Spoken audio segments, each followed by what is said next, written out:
Muy bien. Bueno, buen día, casi buenas tardes ya, ¿verdad? Pasó bastante tiempo para poder iniciar la aula.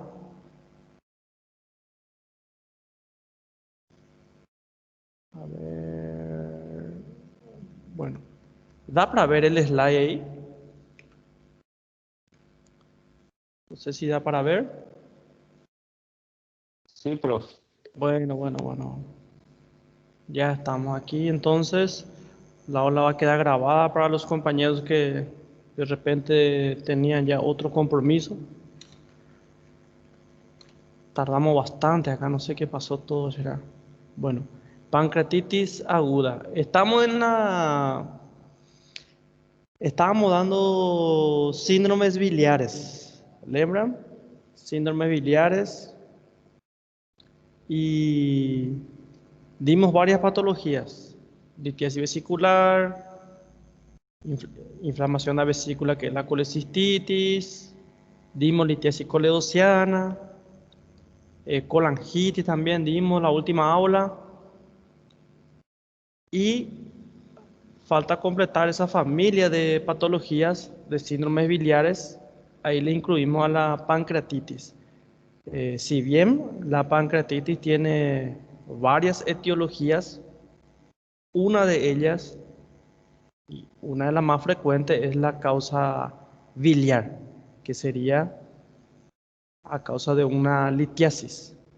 Como pueden ver, esta es la vía que toma la litiasis generalmente. Sale de la vesícula, va a la vía biliar principal, de será colédoco. Y aquí hay esta anatomía es lo que favorece la pancreatitis de origen biliar.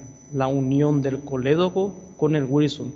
¿Lembran? Ahí forma la ampolla de Vater. Entonces una obstrucción en esa zona hace una obstrucción aquí en el colédoco, perdón, en el Wilson y inicia una reactivación prematura de las enzimas. Vamos a ir mirando dentro del páncreas. Opa. Entonces, para recordar un poco, aquí, lembran que hablábamos de abdomen agudo, hemorrágico, obstructivo, perforativo, ¿recuerdan? Y pancreatitis entra dentro del agudo, dentro del abdomen agudo inflamatorio, ¿está bien? Inflamatorio. Un poquito de embriología nada más para una introducción. Miren, el páncreas, embriológicamente hablando, tiene dos pequeños esbozos, dos formaciones que luego se va uniendo, ¿está bien? Y queda como un solo órgano. De ahí que podemos ver esto explica claramente el porqué de dos conductos. Miren, por un lado, uno de los esbozos, el brote dorsal, miren, el que va a tener el conducto accesorio. Lembra el conducto accesorio de Santorini. Y después está el principal de Wilson. Entonces, como pueden ver, lo más común es que se una después los dos esbozos y que sus conductos desembocan de manera diferente. No sé si recuerdan, el Santorini desemboca en la papila duodenal menor y el de Wilson en el mayor. ¿Está bien?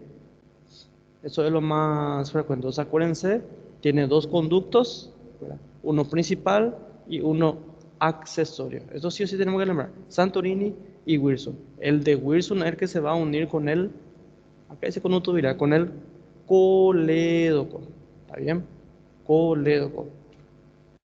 Histología, esto seguro que ya van a lembrar. Dice el páncreas exócrino constituye alrededor del 85% de la masa pancreática es mucho más tejido exócrino que endocrino, ¿verdad?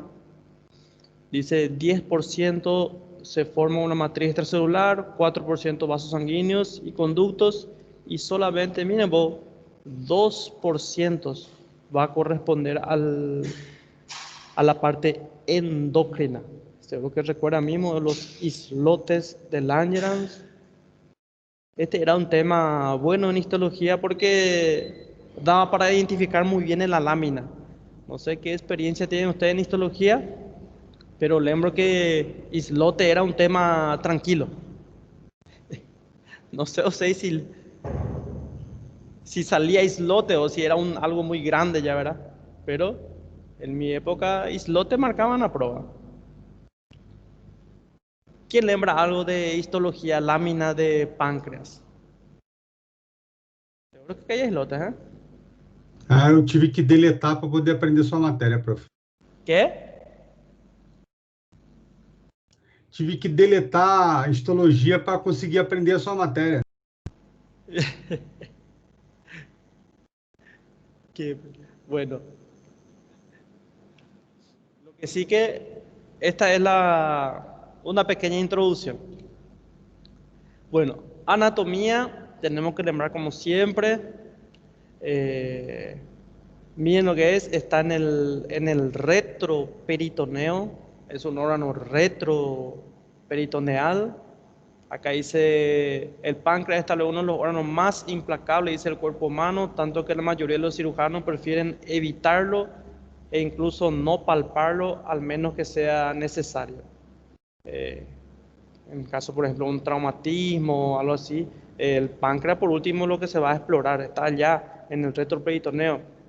Y a veces si uno manipula, eh, puede hacer un poco más daño y hay una extravasación de enzimas pancreáticas, ¿verdad? Por el traumatismo y eso puede empezar una autodigestión. Vamos a ir mirando eso, ¿verdad? Entonces, situado en el profundo, dice el centro del abdomen, el páncreas está rodeado por múltiples estructuras y vasos sanguíneos mayores. No sé si recuerdan anatomía, seguro que sí. Este es el retroperitoneo, acá está el peritoneo, miren, el peritoneo parietal, esto sería peritoneo parietal posterior, ¿está bien? Todo lo que está ahí atrás se considera órganos retroperitoneales, lembrando un poco nomás, miren, los riñones, los grandes vasos, miren, la vena cava inferior, la aorta, acá tenemos el páncreas, el duodeno, casi enteramente es retroperitoneal, excepto una pequeña parte de su primera porción, que se llama bulbo duodenal, la única parte que tiene peritoneo atrás y adelante, entonces no es retroperitoneal, pero en general duodeno, páncreas son retroperitoneales. El páncreas mismo también, no sé si recuerdan, tiene peritoneo solo enfrente, pero la cola del páncreas tiene peritoneo atrás también. Entonces, si vamos a hablar estrictamente de anatomía, es casi completamente retroperitoneal, excepto la cola. Pero se considera, en términos a grandes rasgos, se considera que es retroperitoneal. Mira aquí esta imagen, aquí, esto sería el pedículo hepático. ¿Recuerdan? Hablamos la última vez que esto se puede pinzar con la mano o con una pinza para cortar el flujo sanguíneo hacia el hígado, en caso de que por si se quiera detener una hemorragia o cosas así. ¿Recuerdan esa? Hablamos de esa maniobra de Pringle, creo que fue en la aula anterior. Acá el páncreas, miren, el conducto principal, empieza desde la cola, cuerpo, cuello, cabeza. Acá podemos ver también una de las etiologías de la pancreatitis es el traumatismo, ¿verdad? Dice, un traumatismo en apariencia menor al páncreas puede inducir a la liberación de enzimas pancreáticas y generar pancreatitis que ponga en peligro la vida. La pancreatitis es una enfermedad que puede ser desde leve hasta que se pueda leve y se resuelve de forma completa sin secuelas hasta puede ser muy grave y el paciente puede ir para en terapia intensiva e inclusive ocasionar la muerte. O sea que tiene un grande rango de presentación clínica, vamos a decirle, desde leve hasta muy grave. Vamos a introducción. Sin embargo, dice también hay que conozcan las relaciones. Hay que conocer qué órganos están próximas, dice, para evitar lesionar durante una intervención quirúrgica. Esto es modo de información. Miren, vos, el páncreas está íntimamente adherido al duodeno. Recuerda, amigos, el duodeno rodea la cabeza del páncreas. Es como, como que le da un abrazo a la cabeza del páncreas. Miren, acá esta relación, y acá también se relaciona con el vaso, está detrás del estómago. No sé si recuerdan, esto sería la transcavidad de los epiplones. Bueno, esta relación nos explica muchas cosas en algunos procedimientos. Por ejemplo, cuando hay un traumatismo de vaso. Un traumatismo de vaso, generalmente el tratamiento es la esplenectomía. Esplenectomía. ¿Está bien? Se tiene que extirpar el vaso. Y en esa cirugía hay que cuidar bastante el páncreas porque se puede seccionar, lesionar. Porque miren cómo está bien próxima, la cola está bien próxima al hilio hepático, al hilio mismo. Y justamente por ahí pasa los vasos esplénicos. No sé si recuerdan. Acá vamos a mirar esta imagen. Ahí está la arteria esplénica, la vena esplénica. Miren, van pasando por el borde superior del páncreas y llegan al hilio. Entonces, en una esplenectomía hay que hacer una sección y ligadura de los vasos esplénicos, ¿verdad? Y en una de esas se puede lesionar el páncreas. Miren que ahí está su ducto principal empieza en la cola. Imagínense si se hace una sección, hay una extravasación del jugo pancreático, ¿verdad? Suco pancreático que tiene un montón de enzimas y puede empezar una pancreatitis y lesionar también los órganos vecinos por la extravasación del jugo pancreático. No sé si da para entender. Y otra cosa acá, el páncreas. Esto no sé si oyeron hablar alguna vez. Se conoce como el romance del abdomen. Así nos decía nuestro profesor antes. La relación íntima entre el duodeno y el páncreas. Está íntimamente adherido. Tanto así que un tumor en el páncreas, en la cabeza principalmente, o un tumor en el duodeno, disculpe, o acá en el colédoco distal, esta zona, si hay un tumor maligno que hay que resecar, no, por ejemplo en el duodeno, no solo se va a extirpar el duodeno, también se extirpa parte del páncreas. Y viceversa, si hay un tumor en la cabeza del páncreas, la cirugía va a incluir la resección del duodeno también, no solo del páncreas, por esta íntima relación, y ahí comparten vasos, arterias, venas, linfáticos y nervios. Entonces hay una relación íntima. Si hay un tumor aquí y se extirpa solo la cabeza del páncreas, entonces puede que haya inclusive una metástasis ya acá a nivel del duodeno por la íntima relación. Entonces, algunos procedimientos, para algunos procedimientos se lleva en cuenta estas relaciones que tiene el páncreas. Ya dijimos acá entonces en una esplenectomía, cuidar la cola del páncreas, en un tumor de cabeza de páncreas se extirpa también el duodeno. Y otra relación interesante es el estómago. El estómago está frente al páncreas. Vamos a ver si tenemos. Acá, no sé si lembran, este espacio, esta es la transcavidad de los epiplones. ¿Recuerdan? Y por acá hay un orificio que es el hiato en Winslow. ¿Recuerdan? Que está limitado por el pedículo hepático, la vena cava inferior, el duodeno abajo y el hígado encima. Por ahí se puede comunicar la transcavidad de los epiplones o pequeña cavidad peritoneal con la gran cavidad peritoneal. Entonces, más para lembrar anatomía. Bueno, ¿y cómo aplicamos aquí? El páncreas, a veces la pancreatitis tiene complicaciones locales, como forman cistos, pseudoquistes pancreáticos, puede haber necrosis también, y con necrosis, puede haber abscesos, inclusive hemorragia, ¿verdad? Entonces, a veces, si hay un quiste, un cisto grande acá en el páncreas, eso va a comprimir el estómago y el paciente va ya a tener una dificultad para poder alimentarse. Entonces, por esta proximidad, entonces lo que le ocurre al páncreas a veces tiene repercusión sobre el estómago.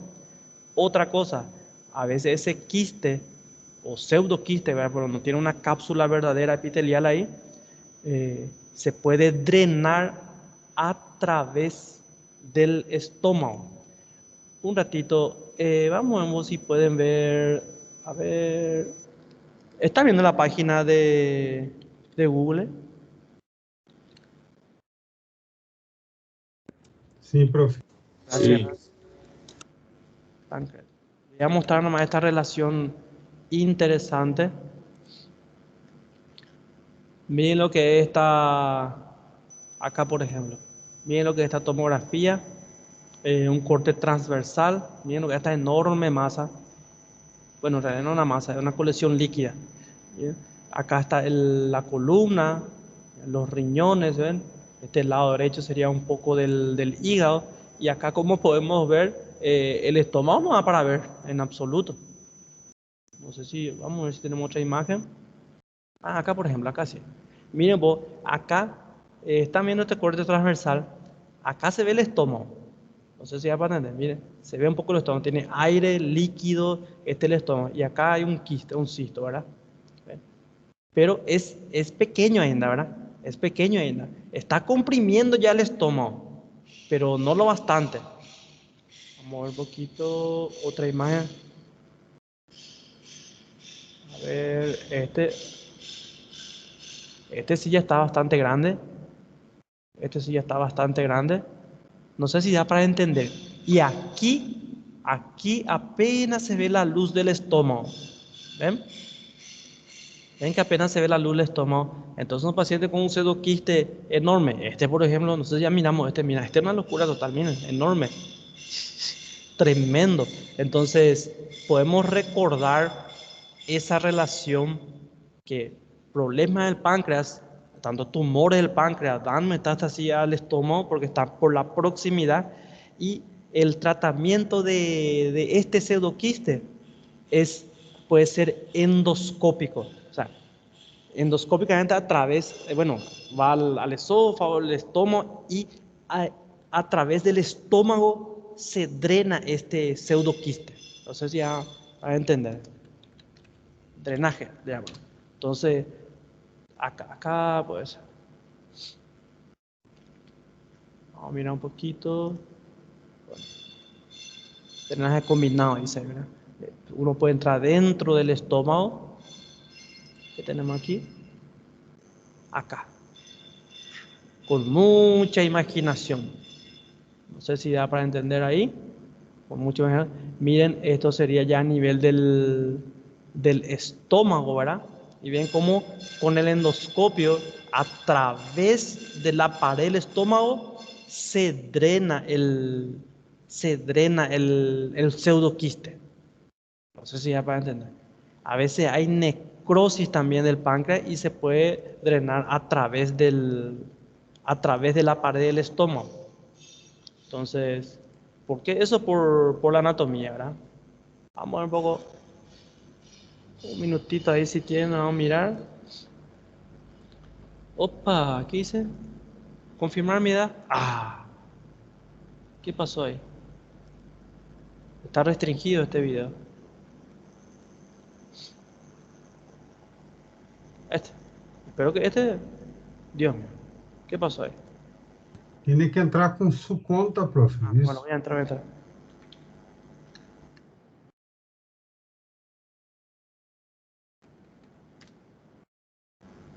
Bueno.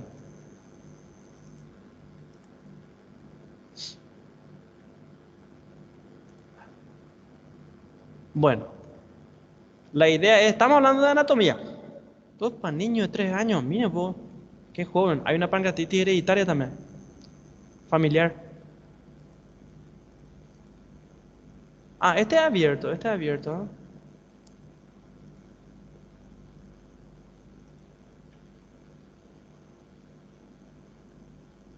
No sé si da para ver. Miren cómo está haciendo un drenaje. Está en una cirugía abierta. ¿Eh? Dice, viene en la pared posterior del estómago y el pseudoquiste. Y el líquido citrino. Esto se puede sobreinfectar, ¿verdad? Y ahí va a ser purulento. Bueno, acá lo que da más o menos para entender es el estómago se abrió. No sé si se entiende desde ahí, ¿verdad? El Para drenar el pseudoquiste, miren, se hizo a través del estómago. Se secciona la pared anterior del estómago y a través, bueno, se abre el estómago y a través de la pared posterior del estómago se llega al pseudoquiste. Después algunos inclusive empiezan a suturar ese pseudoquiste ya por la pared posterior del estómago para que pueda seguir drenando. Entonces, vamos a ver un poco, vamos a ver a ver qué tal.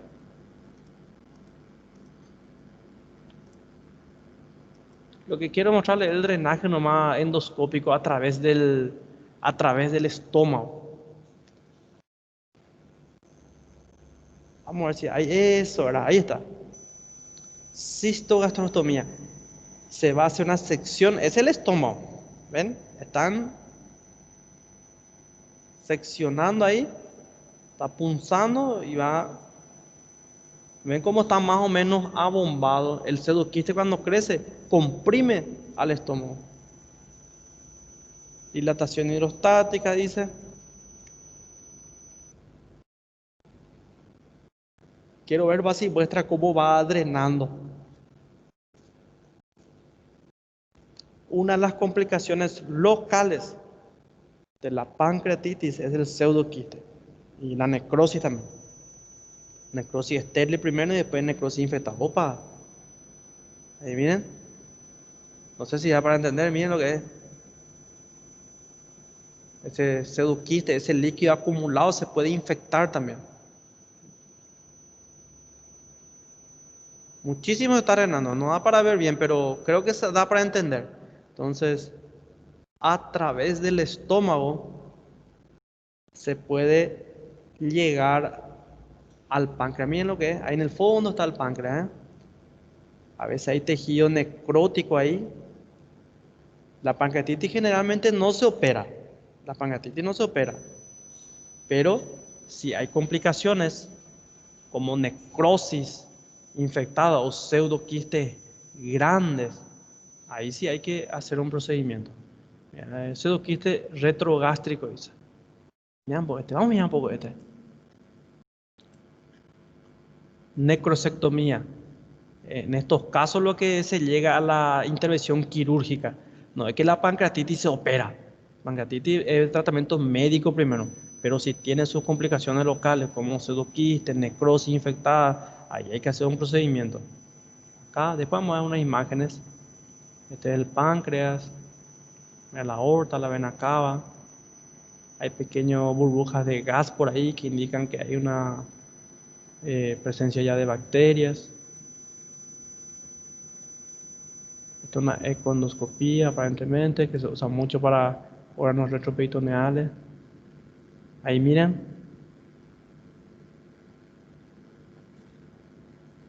No aprende nada.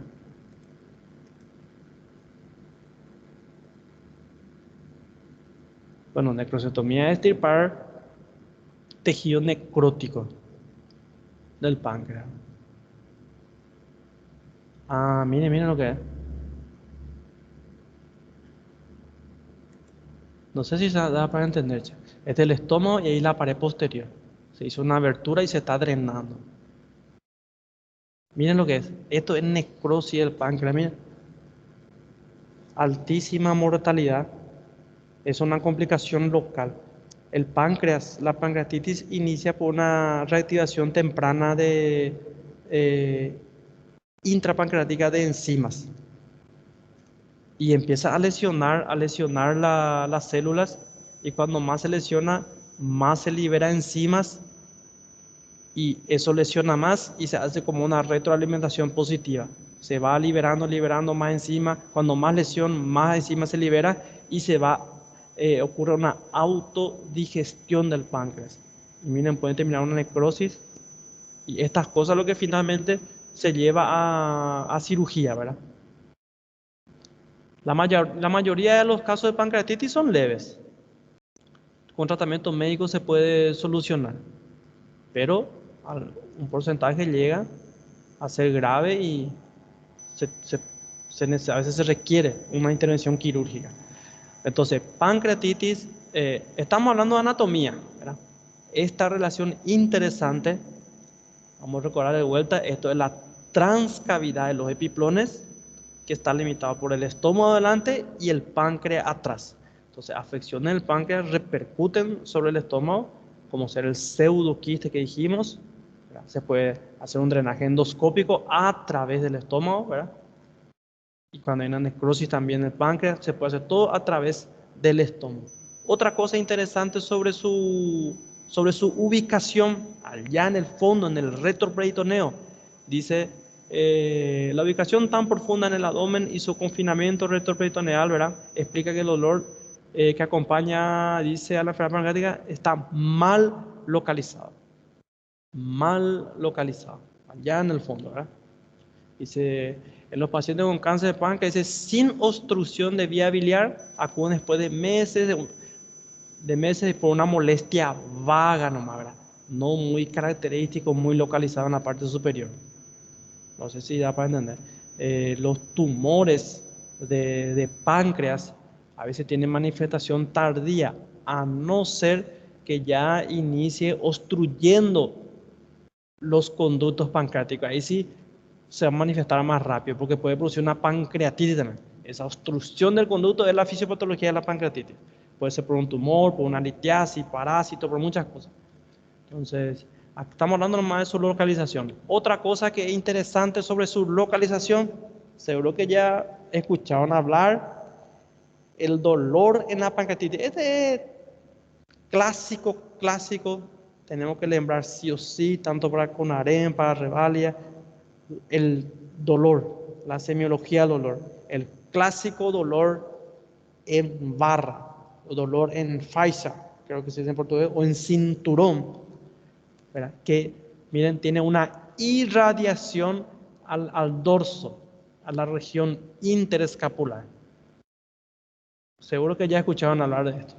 Seguro que ya escucharon hablar. Entonces, estamos hablando todo sobre la localización del páncreas y todo lo que puede suceder sabiendo por lo menos anatómicamente algunas de sus características. Entonces, acuérdense, los órganos retroperitoneales, el dolor se manifiesta en el dorso también. Claro, en la parte anterior también, pero en el dorso, como los problemas renales, por ejemplo. ¿Saben lo que hay atrás? Cuando hay un problema renal, inclusive se hace puño percusión, lema, signo de Giordano positivo, que indica una pielonefritis o una litiasis renal, no sé si recuerdan. Aneurisma de aorta, mira, son órganos del retroperitoneo también, puede dar dolor en el dorso también. Entonces, recordar nomás la posición, los órganos retroperitoneales pueden tener esta clínica. Este de acá, esto es característico, dolor en cinturón que irradia a dorso. Eso es muy característico de una pancreatitis. Vamos a ver inclusive que para llegar al diagnóstico tiene que tener una clínica, un dolor compatible con pancreatitis. ¿Qué quiere decir eso? Justamente dolor en epigastrio, que irradia a ambos hipocondrios y a región interescapular, al dorso. Entonces es una clínica compatible. Después se pide laboratorio. Vamos a ver que lipasa y amilasa se puede pedir. Y con esos dos combinados ya podemos hacer el diagnóstico. No hace falta llegar a una tomografía o otros estudios si tenemos esos dos criterios. Lembran de apendicitis, por ejemplo, ¿verdad? Justamente recuerdo que decíamos que casi el 90-95% de los casos podemos hacer un diagnóstico clínico si es que hay un dolor de prestación clínica característica. Recuerdan que era un dolor en epigastrio o periumbilical o en mesogastrio, decía alguno, luego migra a fosa ilíaca derecha. Eso es un dolor, una clínica clásica, más examen físico que haya una irritación o signo de Bloomberg. Entonces eh, ya tenemos ahí nuestro diagnóstico, ¿verdad? Y en caso de duda se usa la imagen. No sé si da para entender. Entonces, pueden ser nomás esto entonces, por su posición retroperitoneal, recuerden que su clínica, el dolor va a irradiar al dorso. ¿Cuáles son las partes del páncreas? Esto lembrando un poquito de anatomía también, todo era letra C. C de cabeza, C de cuello, C de cuerpo y cola, C. No sé si ya para entender. Entonces, No es lo mismo un tumor, por ejemplo, en la cola del páncreas que un tumor en la cabeza del páncreas o en el cuerpo del páncreas. Un tumor en la cabeza del páncreas, su manifestación clínica eh, va a ser, puede manifestarse con un cuadro de ictericia obstructiva. ¿Está bien? ¿Recuerdan que hablamos de eso? Ictericia obstructiva, lo más frecuente es coledocolitiasis, ¿verdad? Pero también se describe, también está el tumor de cabeza de páncreas. No es lo mismo un tumor de cuerpo y de cola que un tumor de cabeza. Si hay un tumor de cola, difícilmente el paciente va a presentar una ictericia obstructiva, ¿está bien? Y en el cuerpo tampoco, pero sí en la cabeza. Entonces, recordar. Algunos dividen los tumores del páncreas en la cabeza, se manifiesta con ictericia obstructiva. En el cuerpo, dolor intenso. Y en la cola, una masa móvil. Porque justamente la cola es la única parte del páncreas que es móvil. ¿Está bien? Vamos a ir avanzando. Recordar las partes: cabeza, cuerpo, cabeza, cuello, cuerpo y cola. ¿Qué podemos decir de la cabeza? Tiene una íntima relación con el duodeno, ¿está bien? Íntima relación con el duodeno. Recordando que sus conductos, accesorio y principal, terminan en la segunda porción del duodeno, en la pared posteromedial, en la papila duodenal menor y mayor, ¿está bien? Con respecto al cuello, ¿qué podemos recordar al cuello? ¿Qué podemos hablar? Miren, ahí está, dice, el cuello ahora descansa directamente sobre la vena porta. En el borde inferior del cuello se une la vena mesentérica en un punto superior y dice respecto a la vena esplénica. Resumiendo, la cabeza, íntima relación con el duodeno. ¿Qué podemos decir del cuello?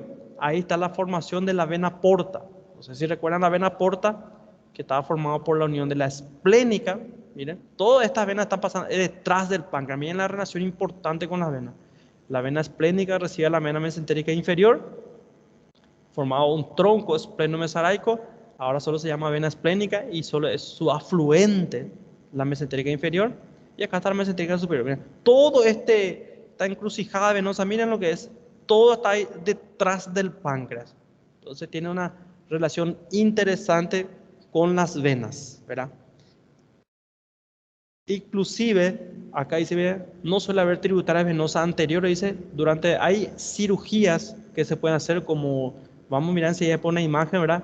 Una cirugía de Whipple, se dice, que se hace en caso de un tumor de cabeza de páncreas, y durante la cirugía uno tiene que extirpar la cabeza del páncreas, ¿verdad? Más o menos a nivel del cuello. Y al extirpar tiene que llevar en cuenta estas venas, ¿verdad? Para no lesionar. Y por suerte no hay venas tributarias, no hay muchas venas aquí en esta parte. Hay un plano de disección. Se puede disecar sin problema, ¿verdad? Excepto si hay un tumor, si el tumor está invadiendo a los vasos sanguíneos. ¿Por qué le puse este? Si bien nuestro tema es pancreatitis, ¿verdad? Pero como estamos hablando un poco, una introducción y anatomía y cosas así, este es el punto que indica cuando un cáncer de páncreas es ya no operable. Cuando el tumor ya invade, por ejemplo, la vena mesentérica superior, ¿verdad?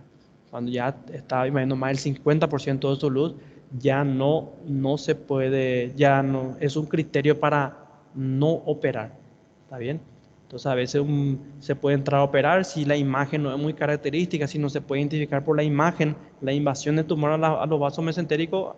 En la cirugía uno decide nuevamente si va a continuar, si va a completar la duodenopancreatectomía, se llama, si es que no está invadido. Si está invadido y está invadiendo ya casi la luz por un 50%, entonces no se puede operar, no se puede resecar también la vena en esa cirugía. Eso ya va a ser, si se reseca la vena, ahí está expuesto a un infarto mesentérico y ya saben, no sé si ya hablamos alguna vez, sería catastrófico. Entonces, en esos casos, cuando ya está invadido los vasos, no se opera más el tumor y ya sería solamente tratamiento paliativo. A modo de información nomás eso, Más adelante van a escuchar otra vez eso. Acá, por ejemplo, este es el procedimiento que le dije, una duodenopancreatectomía de Whipple. No sé si ya escucharon hablar. Miren lo que es una de las cirugías más complejas del abdomen. Le pongo así para los que quieran investigar y mirar un poco después. En caso que haya un tumor, por ejemplo, cabeza de páncreas. Miren, todo lo que está en gris, todo lo que está en gris es lo que se tiene que extirpar. ¿Está bien? Entonces no es solamente una cirugía que se hace una resección del tumor. No, todo el complejo, por la íntima relación que hay ahí, vascular, venosa, arterial y linfática. Entonces, el tratamiento de un cáncer de páncreas, de cabeza de páncreas, es la cirugía de Whipple. Y se extirpa vesícula, colédoco, duodeno, el páncreas, y luego se hace una serie de anastomosis. ¿Está bien? El hepático común se une al intestino delgado otra vez, el páncreas también y el estómago también. Entonces, finalmente, el intestino delgado, ¿qué es lo que tiene que recibir? Bilis, jugo pancreático y el contenido del estómago, ¿verdad? Eso es lo que tiene que recibir. Y si se reseca todo eso, se hace una unión, se hace una anastomosis de vuelta. Acá la bilis aquí, el jugo pancreático aquí y el contenido del estómago aquí. Entonces, es una reconstrucción. Estamos hablando más modo de comentario. Otra cosa que hay que recordar con el tema de la anatomía del páncreas y sus relaciones, cuando se va a hacer un procedimiento, una colectomía, por ejemplo, una extirpación del colon transverso. Acá tenemos el colon transverso, necesidad para entender, y ahí atrás está el páncreas. El mesocolon transverso justamente pasa, se inserta ahí a nivel de la cara anterior del páncreas. No sé si recuerdan. Por eso era que decíamos que el páncreas es un órgano supramesocólico e inframesocólico, porque el mesocolon transverso divide en supramesocólico e inframesocólico al abdomen. No sé si recuerdan. Entonces, cuando se va a hacer una colectomía, acá no sé si da para entender, este es el colon transverso, ¿ven? Una resección acá. Hay que cuidar los vasos y al páncreas que está ahí muy próximo para no dañar. No sé si da para entender. Miren acá las pequeñas ligaduras en las venas. Y acá se puede manipular, miren, cuando se secciona el meso. Entonces, una de esas se puede lesionar el páncreas, entonces, o sus vasos. Solamente estamos hablando entonces de sus relaciones y alguna implicancia. Linfáticos, miren, tiene abundantes drenaje linfático, dice. La profusa red de vasos y ganglios linfáticos que drenan el páncreas permite que salgan células tumorales originadas en el órgano. Entonces, esto favorece muchas veces la metástasis. Y no solo hacia el lado duodenal, sino también hacia el vaso también. Inclusive los tumores del vaso comparten un drenaje linfático y puede ser, tanto tumores del vaso pueden pasar al páncreas o del páncreas al vaso y viceversa. Y el estómago está por ahí cerca también, y el duodeno. Entonces, por vía linfática, acuérdense, tiene una red importante de linfáticos. Eso explica la metástasis ahí locales y los procedimientos quirúrgicos radicales, ¿verdad? Hay que resecar casi todos los órganos vecinos. Un poco de nervios, vamos a hablar un poco de neuroanatomía, la parte nerviosa. Por un lado tenemos la cadena simpática y por otro lado, bueno, disculpen, ¿recuerdan sistema nervioso? Se divide en voluntario e involuntario. El sistema nervioso involuntario o autónomo vuelve a dividirse en dos, en simpático y parasimpático. Ya recuerdan seguro. El simpático generalmente acelera la función de un órgano. Acelera la función de un órgano. Estimula, generalmente. Si vamos a hablar con respecto a todo el organismo, ¿verdad? Pero a nivel de tubo digestivo es a la inversa. No sé si ya hablamos alguna vez de eso. El parasimpático en este caso estimula y el simpático inhibe. No es lo mismo, por ejemplo, en el sistema cardiovascular, por ejemplo, y respiratorio. Vamos, no sé si está grabando todavía. Estamos todavía por ahí. Perfecto. Entonces, simpático y parasimpático. Aquí dice, hablando un poquito de nervio, lo de anatomía siempre relacionamos ya con la patología, ¿verdad? El páncreas tiene una inervación abundante de fibra sensorial aferente, ya, abundante, súper sensible, ¿verdad? Que da lugar al dolor intenso. ¿Verdad? En los casos de cáncer de páncreas o pancreatitis, por ejemplo. Entonces, no sé si recuerdan apendicitis. ¿Cómo era su dolor al inicio?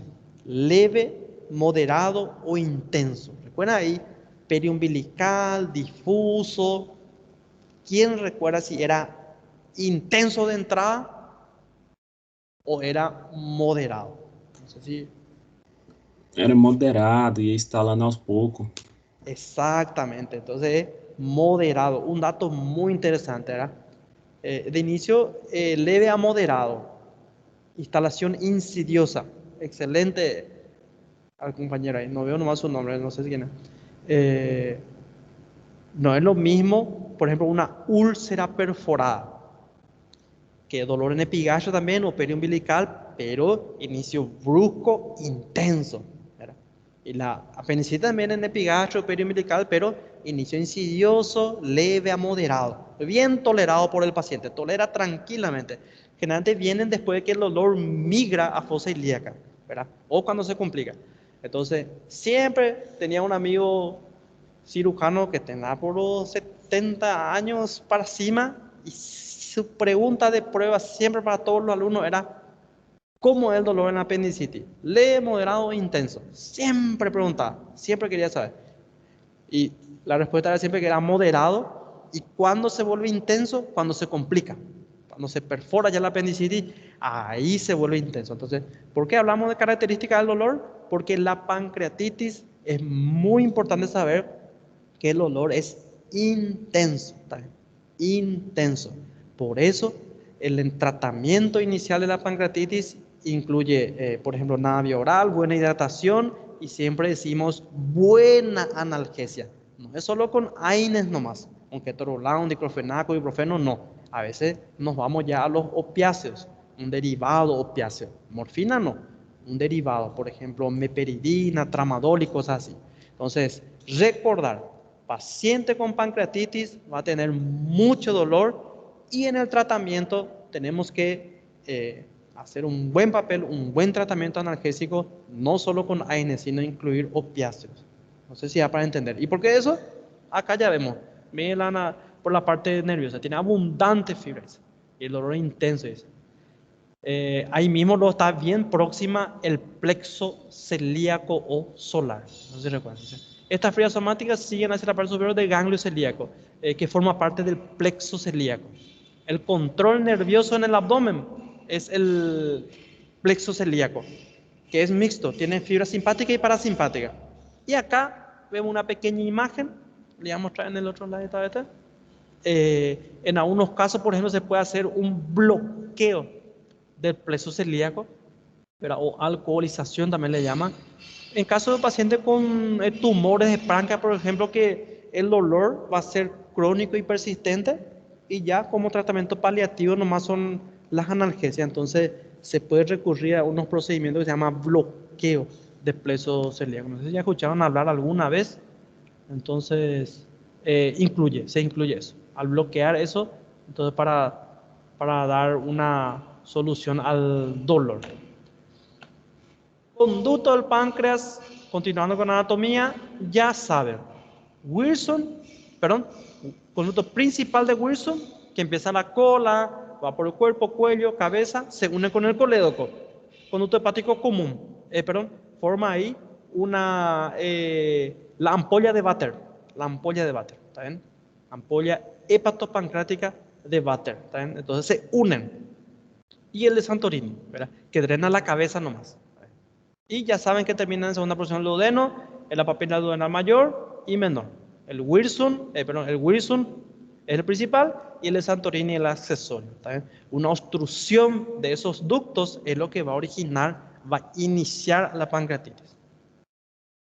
En caso que sea algo obstructivo, porque tiene muchas causas, farmacológico, traumático, hay muchas causas, pero si vamos a hablar de una etiología obstructiva, es esos ductos los que se obstruyen, generalmente por cálculos. Continuando un poquito acá con fisiología, no sé si esta introducción me ayuda un poco para refrescar la memoria, para tener una pequeña base a nuestro tema central. ¿Está bien? Fisiología.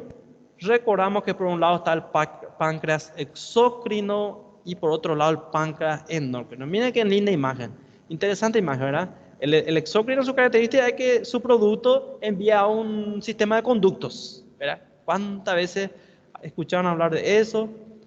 Y las glándulas endocrinas, su producto envía a los vasos, ¿verdad? ¿Está bien? De ahí que una glándula endocrina siempre está muy bien vascularizada.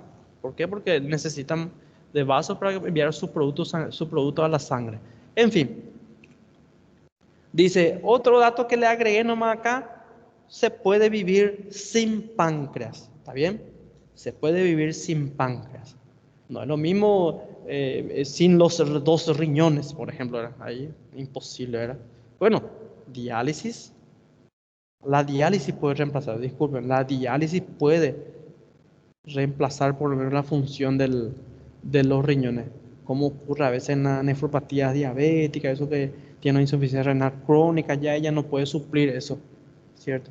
Disculpen. Entonces, el páncreas también, miren, se puede suplir nomás su necesidad, dice, administrando insulina y en un tratamiento de sustitución con enzima digestiva, dice, ¿verdad? Entonces, a veces por un tumor o inclusive por una pancreatitis necrotizante, ¿verdad? Como vimos hace rato, pueden necrosar todo el páncreas y bueno, se puede seguir viviendo, ¿verdad? Con esa suplementación. A modo de comentario. Páncreas exócrino. Entonces, ¿qué produce? El jugo pancreático o suco pancreático. ¿Ya? Escucharon hablar seguro. 500 a 800 ml. Y aquí le resalté mismo en otro color que el jugo pancreático es alcalino. ¿Por qué tiene que ser alcalino? ¿Quién lembra? Porque tiene que ser alcalino. La bilis también es alcalino, ligeramente alcalino. ¿Por qué? Justamente para contrarrestar el paso del contenido del estómago al duodeno, que sabemos que viene ácido, ¿verdad? El estómago está en medio ácido por el jugo, el ácido clorhídrico, ¿verdad? Recuerden eso. Entonces, al pasar ahí, eso trata de ser neutralizado por la bilis y por el suco pancreático a nivel 1. Entonces, trata de neutralizar esa acidez proveniente. Sería el producto que pasa del estómago al duodeno, se conoce como quimo. Quimo sería. Ya escucharon hablar mucho seguro. En fin, el páncreas, acuérdense nomás que es su líquido es alcalino y miren vos, es incoloro, ¿está bien? Por eso que si estamos drenando un quiste o algo, se está drenando un líquido del páncreas, no puede venir turbio, amarillo, purulento, entonces estamos hablando de quizás pus o otra cosa, ¿verdad? O una necrosis cuando es algo color gris así, ¿verdad? No vamos a decir que, no, ¿será que estamos drenando el suco pancreático nomás? No. Tiene sus características: incoloro, inoloro, dice, y alcalino. Acuérdense de esto. Acá le puse una tabla para los que quieran profundizar y recordar un poco de fisiología. Esto es páncreas exócrino, ¿verdad? Este quité del libro de Schwartz, que es lo que se usa bastante, ¿verdad? Tanto aquí en la CONAREN como para la reválida. Entonces, acá miren, tenemos la amilasa. Miren, amilasa es interesantísimo. Se usa para el diagnóstico de la pancreatitis. Si bien la amilasa no es muy específica, ¿qué quiere decir eso? No es porque la amilasa está elevada que es una pancreatitis. No, es sensible, tiene sensibilidad. Cuando hay una pancreatitis, en el primer momento lo que se eleva es la amilasa. Es sensible, pero no específico, no muy específico. ¿Por qué? Porque se produce en otros lugares. Cualquier patología biliar, policistitis, colangitis, todo eso, puede haber también elevación de la amilasa. Entonces, no es porque la amilasa está elevado que va a ser diagnóstico de una pancreatitis. Sí se usa, pero tiene que ir combinado de una clínica típica de pancreatitis, ahí sí. Entonces, un cuadro típico de pancreatitis con amilasa elevada, sí. Ahí es otra cosa. ¿Está? Entonces, mire, ¿qué es lo que va a hacer? Degradar el amidón, glucógeno, y hay otras enzimas, miren. Dice, endopeteasa, esto se produce de forma inactiva. Acá hay algo interesante. Esto ya se produce de forma activa. Miren, la lipasa, súper interesante, es más específico para la pancreatitis porque no tiene muchas fuentes. Hay una lipasa S, que es la saliva, y lipasa P, que es la pancreática. Entonces, cuando está elevado la lipasa, con una clínica, ¿verdad?, de pancreatitis, es más específico, más específico. No sé si ya para entender, más específico. La amilasa no es muy específica. Entonces, miren, se produce de forma activa. Y aquí el tripsinógeno, esto es una de las principales enzimas implicadas en la pancreatitis, mira, se produce en forma inactiva. Ellos se activan ya en la luz duodenal, ya se activan a tripsina, que es su forma activa. Y esto es lo que se activan, estas enzimas que están inactivas, se activan dentro del páncreas. Y ahí se inicia la pancreatitis. Esa es la fisiopatología de la pancreatitis. La activación prematura de enzimas dentro del páncreas, dentro del ducto, dentro del acino pancreático. Se activa y empieza a dañar las células. Y cuando más daño celular, con ese daño se libera más enzimas y hay más daño otra vez, más enzimas, más daño, y así una retroalimentación positiva que puede llevar a una necrosis pancreática y a la muerte inclusive después, ¿verdad? Entonces, recordar que las enzimas pancreáticas pueden autodigerir el propio páncreas. ¿Y cómo es que no digieren al inicio? Porque salen de forma inactiva y se activan allá en el duodeno nomás. Pero si se activa antes, ahí hay un problema. Hay un problema. Vamos a ver después que hay una pancreatitis hereditaria que el tricinógeno no hay un factor inhibidor, se activa dentro del páncreas y debuta en niños ya, ¿verdad? No sé si ya para entender. A modo de comentario, entonces recordar lipasa y amilasa sí o sí. Páncreas endocrino, ahí tenemos por un lado, dice, miren, hay más, agregué este dato porque es muy interesante, miren, hay como 1 millón de islotes de páncreas. ¿Ven? Islotes pancreáticos. Muy interesante. Aquí le puse una tabla nomás también para los que quieran profundizar de Schwartz, todos sus productos, ¿verdad? Tal vez van a profundizar un poquito más en clínica médica, estos temas de afecciones del páncreas, como la diabetes, por ejemplo. En cirugía, ¿qué podemos llevar en cuenta? Que una de sus funciones es la producción de insulina por la célula beta, ¿verdad? Entonces, a veces puede haber una hiperglicemia transitoria en una pancreatitis. ¿Por qué? Porque si uno no está inflamado, va a tener una insuficiencia, ¿verdad? Va a tener una insuficiencia, puede haber una insuficiencia pancreática por lo menos transitoria.